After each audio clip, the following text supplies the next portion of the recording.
आज आज में वो ये काम करेगा, आज आज में हम पहुंच जाएंगे, आज आज में ये नहीं हो सकता।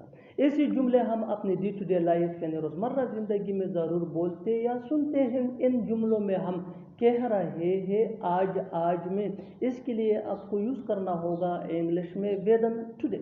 आइए कंप्लीट स्ट्रक्चर देखते हैं। Sentence plus within today. Sentence ये टेंस या सिचुएशन के हिसाब से चेंज होता रहेगा। वेदन टुडे ये वही का वही रहेगा, विच मीन आज आज में।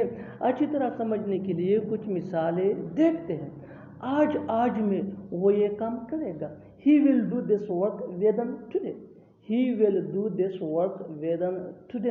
आज आज में हम पहुंच जाएंगे। We will reach within today. We will reach within today. आज आज में ये नहीं हो सकता। It can do within today.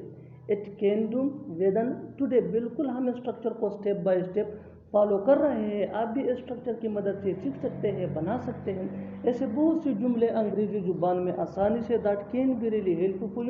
अच्छी तरह समझने के लिए एक और मिसाल देखते हैं। One more example for better understanding. आज आज में तुम्हें यह करना पड़ेगा। आज आज में तुम्हें यह करना पड़ेगा। You will have to do this within today. You will have to do this within today. और आखिर में ये सेंटेंस आपके लिए कमेंट सेक्शन में इसका जवाब ज़रूर देना। आज आज में उसे यहाँ आना पड़ेगा। आज आज में उसे यहाँ आना पड़ेगा। Subscribe to English PS for more advance English sentence structure. Thanks ma'am.